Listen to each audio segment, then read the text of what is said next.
안녕하세요. 한양증권 전소영입니다. 묘산이란 단어를 들어보셨습니까? 묘산이란 단어는 손자병법에 나오는 단어인데요. 전쟁 개시와 같은 국가의 주요 정책을 결정하는 방법으로 산 가지를 이용해서 전쟁에 유리한 거는 산 가지를 올려놓고 전쟁에 불리한 요소들은 산 가지를 빼면서 결국 산 가지가 테이블에 얼마나 많이 남아있느냐를 보고 승률을 결정하는 방법이라고 합니다. 최근 금융시장이 하락 리스크와 그리고 상승 모멘텀이 혼재하면서 변동성이 좀 확대되는 그런 양상들을 보이고 있는데요. 이럴 때일수록 우리들도 묘산을 따져가면서 승률을 계산해보고 본인이 확신이 들었을 때 과감하게 금융시장에 뛰어드는 그런 전략들을 사용하셨으면 좋겠습니다. 이 얘기는 즉 묘산에서 승률이 없다라고 판단하면은 아직까지는 확신이 서지 않을 경우에는 좀 매수를 미루는 것도 좋은 방법이라는 그런 뜻입니다.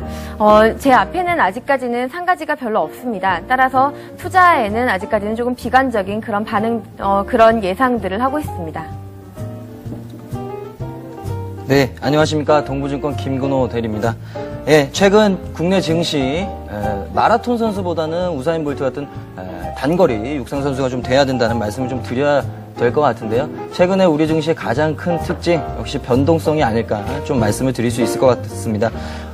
오늘도 코스피 기준으로 거의 40% 가까운 변동폭을 보였는데요. 일단은 아직까지 해결되지 않은 여러 가지 이벤트, 이슈들이 산재되어 있기 때문에 국내 증시의 일단은 방향성은 아직까지는 확실하게 나타나지 않았다. 그렇기 때문에 단기적인 관점에서 단기적인 트레이딩 전략을 좀 유효하게 이용하시는 것이 좀 필요하다고 말씀드릴 수 있을 것 같고요. 일단은 장기적 바이앤홀드 전략보다는 단기적인 트레이딩 관점에서 좀 접근을 하시라는 말씀을 좀 드리고 싶습니다.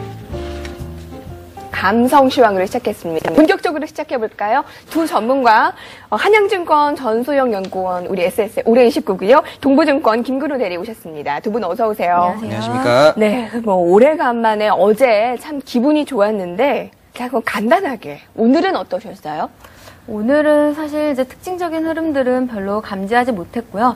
시장이 가만 보고 있으면 우리나라 아시아 증시가 유럽이나 미국 증시보다 조금 한 박자씩 빨리빨리 움직이는 이런 경향들이 있기 때문에 뉴스에 조금 더 민감하게 반응하는 그런 모습들이 필요할 것 같습니다. 네.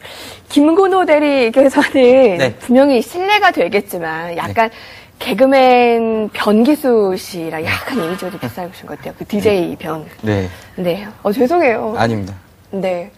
자, 그러면 이런 분위기를 좀 살아서 여러분들의 오늘 마음을 좀 대변할 수 있는 저희가 웃지도 못하고 울지도 못한 그런 만화 하나 가지 소개를 해드리겠습니다. 함께 좀 보실까요?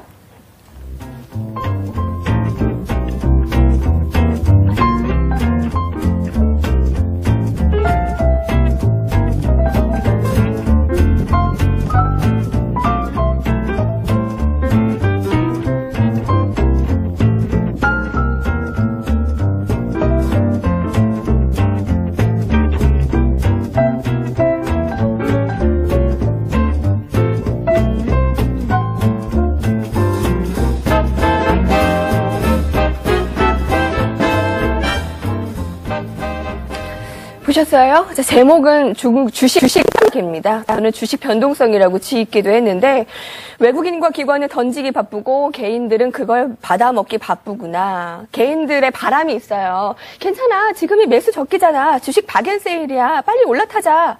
그런 개인들의 바람이 이루어질까요? 전문가의 의견을 들어보면 되지. 근데 들어보니까 더 오를 수도 있지만 내릴 수도 있습니다. 다른 전문가, 더 내려갈 수도 있지만 올라갈 가능성도 있습니다. 정말 도움이 하나도 안 되는 얘기죠. 오늘 이 두 명의 전문가는 그런 얘기 말고 정말 실효성 있는 얘기를 해주실 거라고 생각합니다. 자, 먼저 베스트부터 보겠습니다.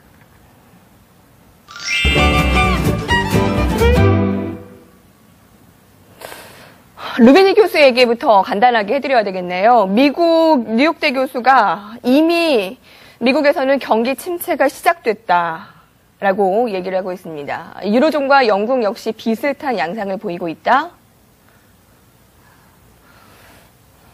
지금 시점에서 중요한 건 침체나 더블딥 가능성이 아니라 침체의 강도다.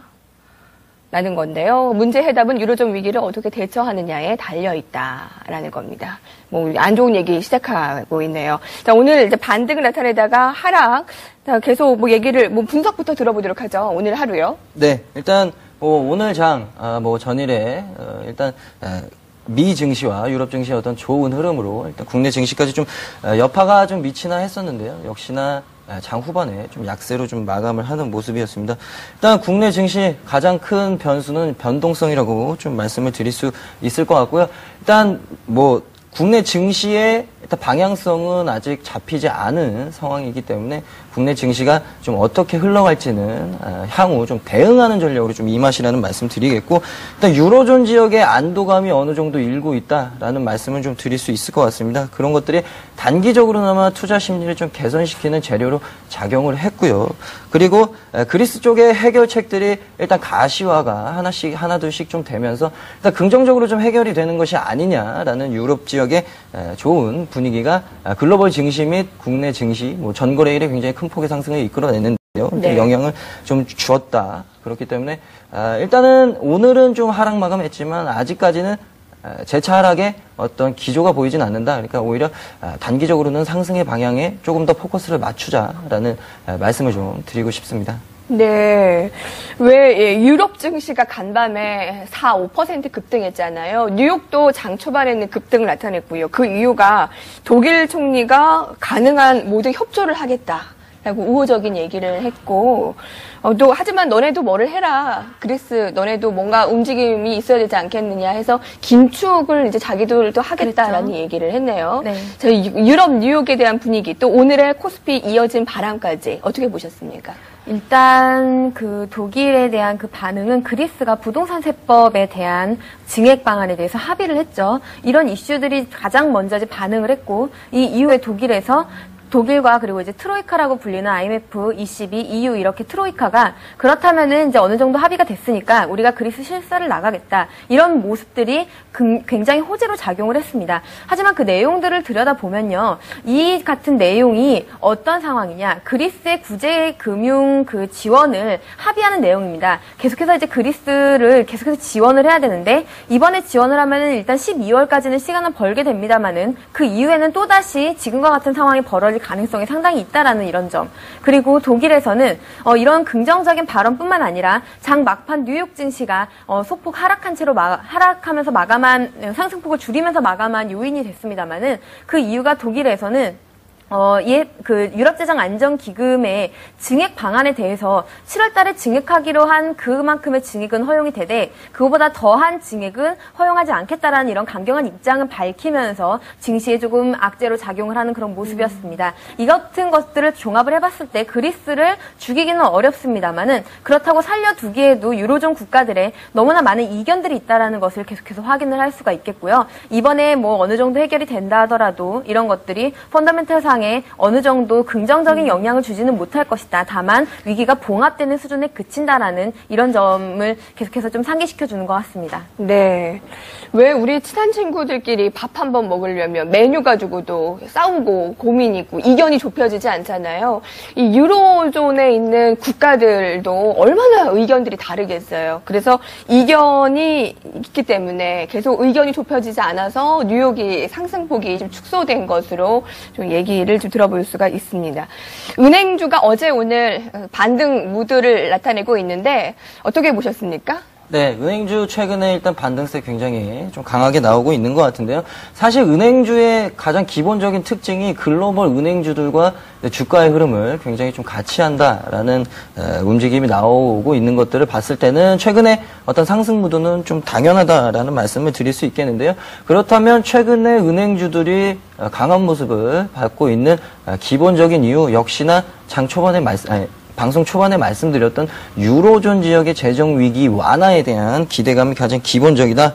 그리스 디폴트를 비롯한 일단 유럽 재정 위기에 대한 해법들 말씀드렸듯이 가시적으로 좀 나오고 있고요. CNBC 칼럼니스트 존 카니 같은 경우에는 일단 EU에서 유럽 투자은행이 설립한 특수 목적 범위죠. SPV를 통해서 일단 남유럽 국가들의 어떤 지원을 하는 방안을 좀 모색 중이다라는 의견, 또 존 가이트너 미국 재무장관 역시도 일단 ECB가 뭐 이서에서 금리 인하를 검토할 것으로 좀 관측이 되고 있고요. 가이트너 역시도 이제 유로존 지역이 부채 위기에 굉장히 발빠르게 대응할 것이다라는 의견을 좀 내놓으면서 일단 유로존 지역의 재정 위기가 좀 긍정적으로 해결되지 않나라는 기대감이 국내 금융주, 뭐 전 세계적 전 글로벌 금융주로 좀 강하게 만들었죠.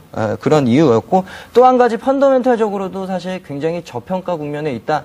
지금 은행주 PBR 기준이 26일 종가 기준으로 한 0.57배 정도 되는데요. 2008년도 금융위기 당시에 PBR이 0.4배 정도 됩니다. 그러니까 사실 그 수준에 근접해 있다. 그러나 은행주들을 따져보면 펀더멘탈 상으로는 그때보다 훨씬 더 양호한 상황이다. 그러니까 주가가 너무 과도하게 하락한 것이 아니냐라는 의견도 좀 있고요. 일단 은행주들은 추가적으로 충분히 상승할 수 있는 여력은 아직까지는 있지 않을까라는 말씀을 좀 드릴 수 있을 것 같습니다. 이번 금융의 악재에 가장 타격을 받은 업종이 금융과 철강인 듯해요. 근데 은행주가 우리 SS 출연자들은 좀 보수적인 의견을 지금까지 낸 바가 있었거든요. 근데 마음을 오히려 비우니까 이렇게 좀 반등을 나타내네요.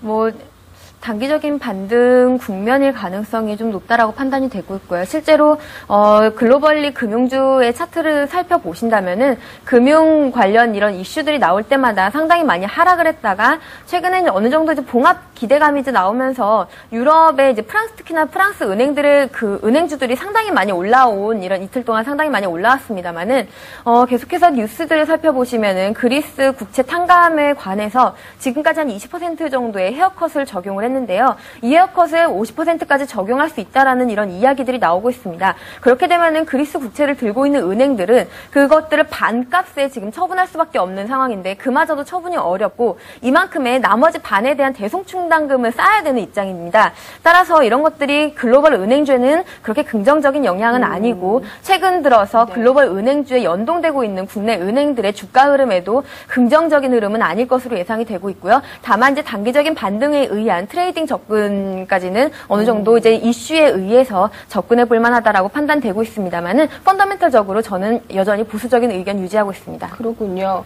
은행 그리고 신저가 증권까지 올랐는데 오늘은 유일하게 보험이 좀 힘이 없었는데요. 예, 보험이 특히나 이제 실손보험의 손해율이 올라가고 있다라는 이런 뉴스가 나오면서 보험주들이 오늘 좀 힘을 쓰지 못했는데요. 이제 중기적으로 살펴봤을 때 특히나 이제 손보업종 같은 경우는 월말마다 이제 월말 단기 이익들을 발표를 하고 있습니다. 따라서 지금의 그 시즌에 좀 돌입하고 있는데 살펴봤을 때 전반적으로 손해보험 업종 같은 경우는 3분기 이익들도 추정치가 상향 조정이 되고 있는 상황입니다. 물론 이제 수혜라던가 그리고 이제 증시가 변동성을 나타냄에 따라서 투자 이익률이 좀 하향된 것은 있지만 그래도 전년 동기 대비 여전히 유효한 수익률을 기록하고 있다라는 이런 점들 한번 참고하셨으면 좋겠고요.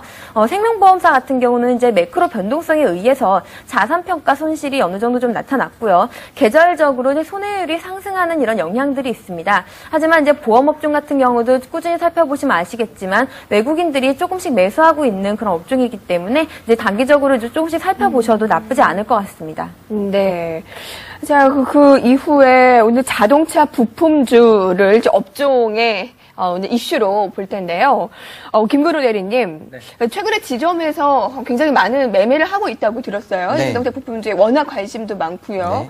어떠세요? 지금 많은 변동성 중에서 좀 탄탄한 움직임을, 좀 견조한 움직임을 좀 더 이어질 수 있다고 판단하십니까? 네, 최근에 일단은 좀 긍정적인 흐름이 나오고 있으면서 일단 자동차는 지금 믿을 건 자동차밖에 없다라는 의견들이 굉장히 시장에 좀 많이 있는 것 같고요. 곧 실적 시즌인데 자동차만이 살아남을 것이다. 이런 얘기까지 있더라고요. 네, 맞습니다. 일단 완성차 업체나 부품업체들은 조금 더 긍정적인 기대감을 조금 더 이어가야 된다는 의견이 일단은 제 사견이고요. 일단 자동차 부품주, 그러니까 완성차 업체와 더불어서 일단 자동차 부품주들이 이렇게 강하게 흐름이 형성되는 이유, 가장 기본적으로 최근에 이슈였죠. 일단 환율 상승에 따른 수혜가 굉장히 나오고 있다. 일단 그리스에서 비롯됐던 유럽 재정 위기로 인해서 일단 고비는 넘기면서 일단 오늘은 환율이 사실 그렇게 크게 급등한 모습은 아니었는데요. 일단 그리스 문제가 완전히 해결되기 전까지는 상당한 시간이 좀 걸릴 것으로 좀 예견이 되기 때문에 환율 측면에서는 일단 고환율이 조금 더 이어지지 않을까라는 게 시장의 어떤 중론으로 말씀드릴 수 있을 것 같고요. 물론 세계적으로 글로벌리 경제가 굉장히 위축이 된다면 현대차, 기아차의 완성차의 어떤 판매 부진은 있을 수 있겠지만 일단 원화 절하에 따른 효과가 훨씬 더 크게 작용할 수 있다라는 게 이제 부품주에 긍정적으로 형성되는 맥의 어떤 기본적인 원인이라고 좀 말씀드릴 수 있을 것 같고요. 국내 완성차 업체들이 성장하면 당연히 부품주들 당연히 성장할 수밖에 없는 이슈 있습니다. 그러니까 국내 현대차, 기아차가 글로벌리 마켓 점유율을 계속적으로 넓혀가고 있는데요. 그에 따라서 당연히 국내 부품주들은 수혜가 당연히 예상되는 것은 맞고요. 일단 부품주들의 형성됐던 이슈들을 살펴보더라도 국내 자동차 안전 기준 강화 이슈가 있고요.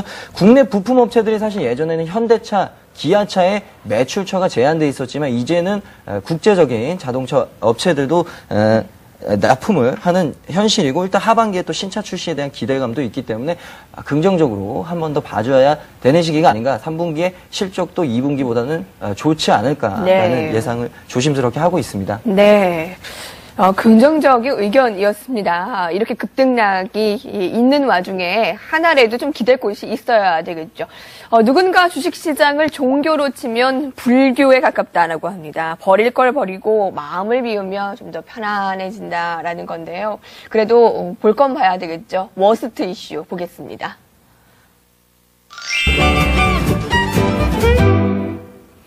최근에 그리고 오늘 아쉬운 부분이 어떤 겁니까?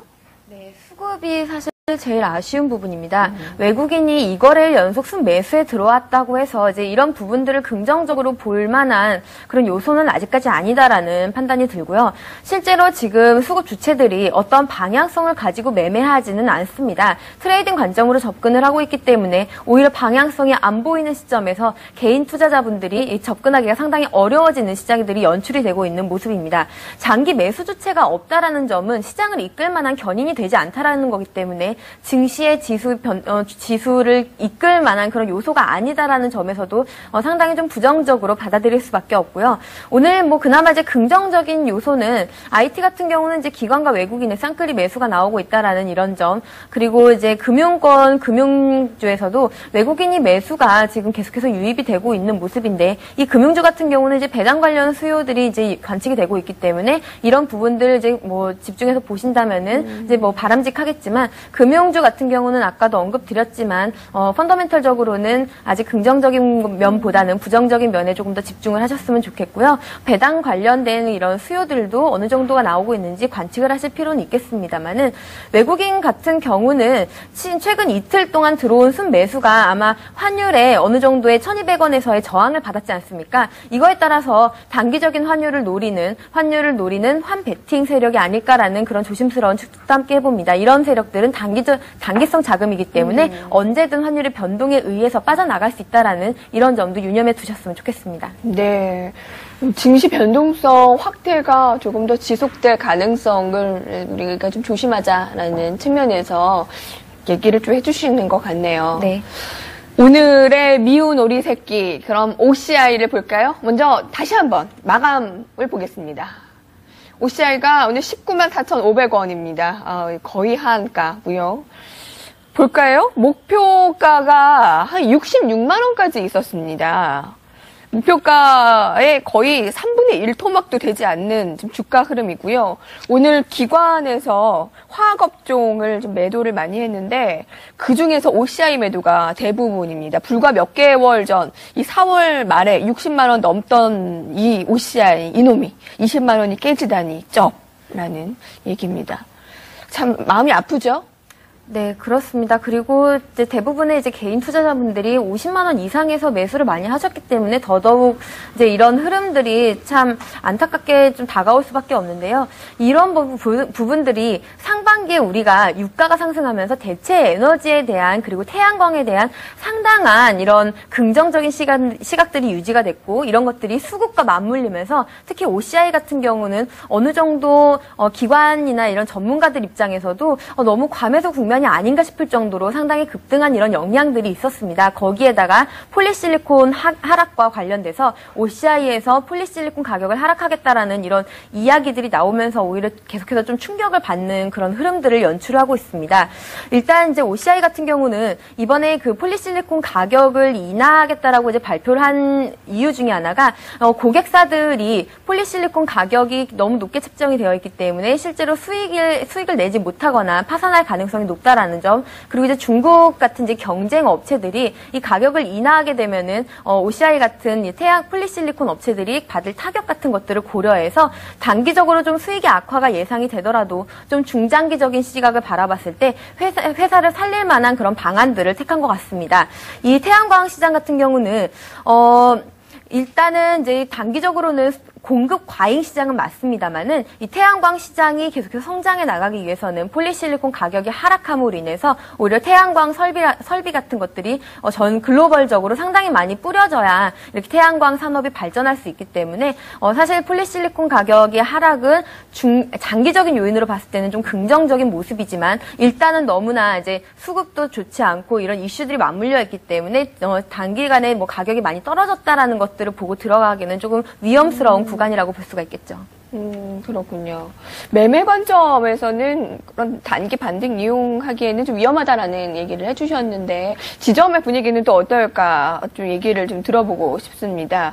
왜 지금 증권사들이 목표 주가는 일단 대폭 낮추고 있어요? 근데 투자 의견은 매수를 좀 유지를 하네요. 이건 또 무슨 시츄에이션입니까? 네, 일단 뭐 애널리스트 입장에서도 좀 뭐 이해가 안 가는 부분은 아닌데요. 일단은 제가 지점에서 느끼고 있는 분위기로 봤을 때는 일단 OCI와 같은 태양광 업체들 전반적으로는 일단 한 번씩 손절매들이 나오는 것 같고요.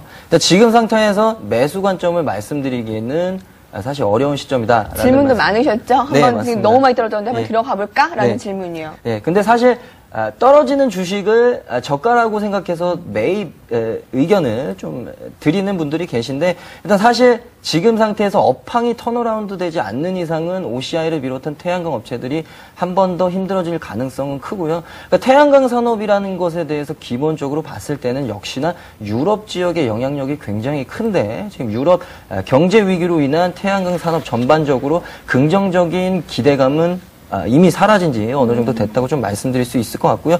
폴리실리콘 가격 지속적으로 하락하고 있고 그에 따른 수익성 지속적으로 악화되고 있습니다. 그러니까 태양광 업체들은 일단은 조금 부정적인 의견이 있다라는 말씀 드리겠습니다. 네. 참 어떤 고객은 내가 죽거든 태양광이 비치지 않는 음지에 묻어달라. 참 웃지 못할 이런 사연도 있었습니다.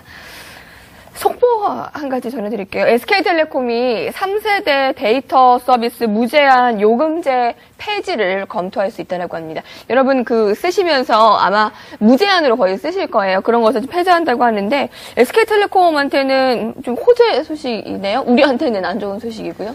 예, 그렇죠. 근데 이 통신업종 같은 경우는 이런 이슈들에 의해서는 뭐 하루하루 이제 등락이 나타나고 있는데 전반적으로 이제 통신업종을 보시면 알겠지만 경기 방어주의이기 때문에 KT라던가 그리고 SK텔레콤이 증시가 상당히 많이 하락할 때 선방하는 그런 모습들을 보입니다. 이런 좀 중기적인 관점으로 접근하시는 것이 좀 바람직할 것 같고요. 이번 이슈는 SK텔레콤에 어느 정도의 수익성은 안겨줄 수 있겠지만 그 폭이 그렇게 크지는 않을 것 같습니다.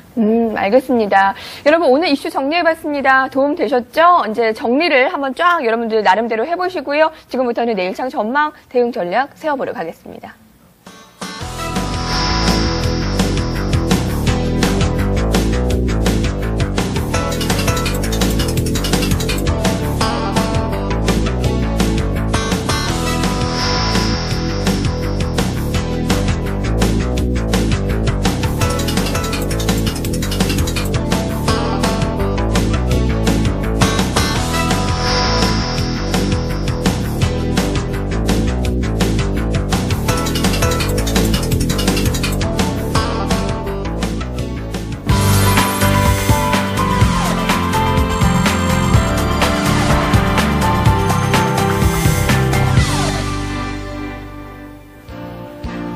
안녕하십니까, 플래너였습니다.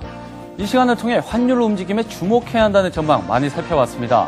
서울 외환시장에서 거래된 원달러 환율이 오늘 오랜만에 큰 변동성 없이 소폭 하락하며 마감했습니다. 이제 금융시장이 좀 안정이 될까요? SS 패널들의 국내 증시 전망 지금부터 확인하시죠. 네, 오늘은 동양종금증권 종로지점의 이모세 팀장과 가산디지털지점의 최민규 과장 이 두 분의 의견 들어보겠습니다. 첫 번째 전망부터 확인하시죠. 이모세 팀장은 지수 상승을 예상했습니다. 예상 밴드는 1720에서 1770포인트입니다. 투자 플랜 자세히 살펴보면 외국인이 이틀 연속 순매수를 나타냈는데 외국인의 매수 흐름에 지속적으로 관심 가질 필요가 있고 운수장비와 전기전자 등 외국인 매수 업종에 주목해야 한다는 의견입니다. 유럽 재정안정기금 EFSF 규모 확대에 긍정적이라고 밝히며 유로존 위기가 완화된다는 점과 밸류에이션 매력으로 인해서 상승세가 이어질 것이라고 전망했습니다. 이모세 팀장의 관심 업종은 환율 상승으로 인해 수혜가 형성되는 IT주와 자동차주를 긍정적으로 보며 트레이딩 전략으로 접근할 것을 추천했습니다. 반면 벌일 업종으로는 항공주를 선정했습니다. 네, 다음은 동양종금증권 가산디지털지점 최민규 과장의 전망입니다. 지수 하락을 예상했고요. 예상 밴드는 1700에서 1725포인트로 잡았습니다.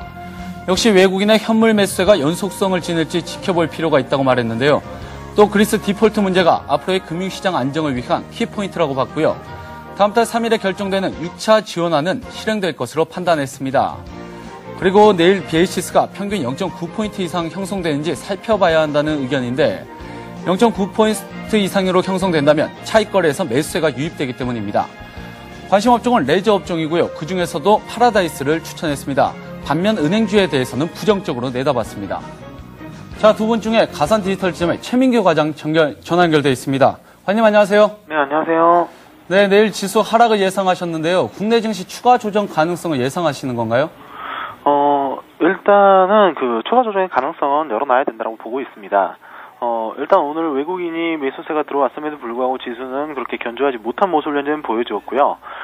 더군다나 현재 시장은 실질적으로 심리 상태가 굉장히 불안해져 있는 상태이기 때문에 어떤 이제 조그마한 악재도 크게 반영을 하게 돼 있고 그렇기 때문에 유럽발 리스크 어떤 또 이벤트가 나타난다고 한다면은 일단은 그러한 부분에 굉장히 큰 영향을 받을 거기 때문에 실질적으로 시장이 중립적인 위치에 있다고 할지라도 약세장에서는 일단은 지수는 리스크를 이제 어느 정도는 반영을 해서 좀 약세 국면을 보는 게 맞다라고 생각을 하고 있기 때문에 물론 이제 독일 의회에서 EFSF 같은 게 유로 안정기금 이쪽에 만약에 승인이 난다라고 하면 호재가 될 수 있지만은 현재는 좀 부정적인 상황이기 때문에 내일은 조금 이제 상방보다는 현재는 밑으로 좀 리스크 관리에 조금 초점을 두고 있습니다. 네, 아직은 조심스럽게 리스크 관리에 초점을 줘야 한다는 전망 들어봤고요. 그리고 벌일 업종으로 은행주를 선정하셨는데요. 일부에서는 은행주에 대해서 저가 매수의 기회다 이렇게 외치고 있는데 중장기적 관점으로 봤을 때 매수하는 건 어떨까요? 분명히 맞습니다. PBR 관점에서 분명 은행주 같은 경우 현재는 가격 메리트가 있는 수준까지 주가가 하락을 했지만은 실질적으로 봤을 때 증시가 현재는 약하기 때문에 현재는 펀더멘탈보다는 어떤 이벤트나 이슈들에 의해서 어떤 모멘텀으로 인해서 시장이 움직인다고 봤을 때 글로벌 리스크에 가장 민감하게 반응을 하고요. 만약에 또 이제 추가적인 프랑스나 유럽 은행 같은 경우에 신용등 강등 문제가 불거져 나온다고 하면은 최근에 한 3일 동안 이어졌던 기관의 매수세들이 연속성을 또 띨지도 좀 의문점으로 보이고 그러한 점들이 전부 다 악재로 작용할 것처럼 보이기 때문에 더군다나 은행주들 같은 경우에는 최근 3일 동안 반등이 나타나고 있지만은 그동안 주가 탄력이 떨어져 있으므로 만약에 이번에 반등이 조금 더 나온다라고 하면은 반등 시 매도에 빠져나오는 전략이 맞다라고 보고 있고요. 중장기로 접근하신다고 하면은 차라리 은행주보다는 많이 빠져있는 경기 민감 쪽이 훨씬 낫지 않을까라고 현재는 보고 있습니다. 네, 은행주보다는 경기 민감주에 대해서 더 긍정적으로 보셨고요. 그럼 한 가지만 더 여쭤볼게요. 네. 레저 업종은 긍정적으로 보셨는데요. 파라다이스를 추천해 주셨는데 카지노 업종이 앞으로 좋다고 보시나요? 시장이 지금 쉽게는 올라가지 못할 거라고 생각을 하고 있기 때문입니다. 그렇기 때문에 내수주를 선택을 했고 내수주 중에서도 역시 성장성이 있는 성장성 부분이 이제 지속적으로 늘어나고 있는 중국인 관광객 수들 이런 점들을 충분히 반영할 수 있는 내수주가 어떤 게 있을까라고 생각을 해봤을 때 실질적으로 외국인 전문 카지노 업체인 파라다이스가 일정부 눈에 띄었던 부분이 있고 그렇기 때문에 일단은 시장이 안 좋은 상태에서 포트폴리오에 당연히 내수주를 넣는 입장에서 그 당 종목의 성장성도 고려해야 했기 때문에 실질적으로는 파라다이스가 최근 그 시장의 그 상황상 가장 적절한 종목이라고 생각이 들었고, 더군다나 이제 그 포트폴리오 차원상에서도 이렇게 한번 추천을 드렸습니다. 네, 파라다이스에 대한 전망까지 들어봤습니다. 과장님 고맙습니다. 네, 감사합니다. 네, 이렇게 SS 패널들의 내일장 전망 알아봤습니다. 그렇다면 출연자분들은 어떻게 생각하시나요? 네, 출연자의 의견 들어보겠습니다. 8월 1일 이후에 유럽의 재정 위기 이후에 주요국들의 하락률을 보니까 그리스가 가장 많이 빠졌고요. 뭐 당연하죠. 마이너스 33%, 2위가 헝가리, 세 번째가 오스트레일리아. 우리나라가 네 번째로 많이 빠졌다고 합니다. 참, 왜 이렇게 우리나라가 폭탄을 맞는지 참 마음이 아프네요. 김은호 대리님, 매매 영역에서 네. 지금 투자자분들에게 대응 전략을 세워주세요. 네. 일단은 뭐 종합적으로 말씀을 좀 드리면 일단 박스권 매매를 좀 하시라는 말씀을 드리겠는데요. 사실 제가 뭐 차트상에도 선을 그어보면 아시겠지만 1700선에서 1900선까지의 단기적 트레이딩 구간이 이미 형성이 된 듯 좀 보여지고요. 일단 유로존 지역의 완화 기대감에 따른 상승 여파가 과연 국내 증시에 어떻게 작용할 것인가 라는 부분 좀 지속적으로 좀 체크를 하시면서 넘어가셔야 될 것 같고요. 일단 유로존 재정 위기 어떤 확실한 해결 결과물들이 나오기 전까지는 이제 단기적인 트레이딩 관점에서 좀 접근을 하시라는 말씀 다시 한번 드리고, 일단 뭐 초반에도 말씀드렸지만 코스피 기준 1700포인트에서 1900포인트 박스권 매매 당분간은 좀 유념해 주시고요.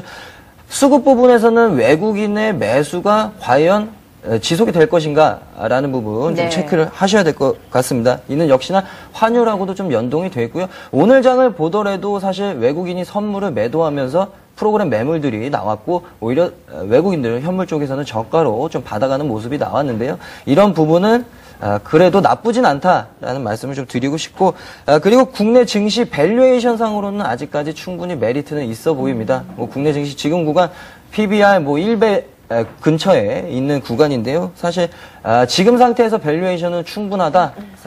그 하락폭이 왜 이렇게 큰지 사실 저도 이해가 안 되는데 국내 증시 과도한 하락세에 있지 않았나라는 의견 좀 드리고 싶고, 업종 중에서는 그래도 최근 급락장에서 선방을 했던 자동차 관련 업종들 굉장히 좀 긍정적으로 봐주셨으면 하고요. 뭐 IT 업종 같은 경우 외국인 기관의 수급 탄탄하고 거기다 환율까지, 그리고 기본적으로 일단 3, 4분기에 어떤 업황 턴어라운드 기대감들이 솔솔 일어나는 부분들이 있기 때문에 일단 자동차 업종과 IT 업종, 전기전자 업종은 조금은 긍정적으로 보시라는 말씀 좀 드리고 싶습니다. 밸류에이션 얘기를 해주셨는데 아까 PBR도 그렇지만 지금 PAR이 8.2배, 거의 금융위기 당시에 버금가는 수준이잖아요. 그러면 지금이 그 저가 매수의 기회가 되려는지 정말 1년 뒤에 이 상황을 떠올려 봤을 때 그때 샀어야 되는 건가? 근데 아무도 모르는 게 정말 어려운 것 같습니다. 네, 맞습니다. 자, 대우증권에서 레포트를 10월 전망을 내놨는데 무려 111페이지. 양으로 승부하나요? 자, 고생들 많이 하셨을 거예요. 전소연구원께서 아마 내일 10월 전망을 아마 한양증권에 얘기를 좀 들어주실 거예요. 예, 그렇죠. 예, 일단 이제 내일 이제 저희 이제 한양증권의 의견은 이제 내일 듣는 걸로 하고요. 네. 오늘 같은 경우는 제가 드리고 싶은 말씀은 지금 현재 이제 시장이 돌아가고 있는 상황들을 살펴봤을 때 테마주들이 극성을 부리고 있다라는 것은 시장이 이미 약세장으로 접어들었다라는 그런 신호입니다. 따라서 약세장에서의 적합한 대응 전략을 세우시는 것이 가장 중요할 것 같고요. 시장에서 지금 유로존 위기에 묻혀 있는 것이 경기 둔화 우려입니다. 이렇게 만약에 유로존 위기가 어느 정도 봉합이 된다라면은 다시 한번 경기 둔화 우려가 시장을 지배할 수 있는데요. 특히나 이제 미국의 경기 둔화 우려에서 이제 중국까지 그 위기가 확산이 되고 있기 때문에 중국 관련 이슈들 계속해서 꼼꼼히 챙겨보실 필요가 있을 것 같습니다. 그리고 이제 미국 경기 같은 경우는 이번 주에 굵직굵직한 제조업 지수들이 발표 예정이기 때문에 이런 것들도 유로존의 위기 봉합과 맞물리면서 월말 월초로 넘어가는 이런 과정들도 어느 정도 트리거로 작용할 수 있을지 살펴보셔야겠고요. 지금까지 계속 ECB에서 다음 달에 뭐 기준금리를 인하할 수 있다라는 이야기들이 나오면서 글로벌리 공조 이야기가 솔솔 나오고 있습니다. 이런 것들이 과연 한 번 당했는데 두 번째는 어떻게 긍정적으로 반응을 할 수 있을지 그 효과에 대해서도 한 번씩 좀 고민해보는 시점이 되셨으면 좋겠습니다. 네, 말씀 잘 들었습니다. 지금까지 함께 해주신 전소연구원 그리고 김근호 대리와 함께 했습니다. 고맙습니다. 감사합니다.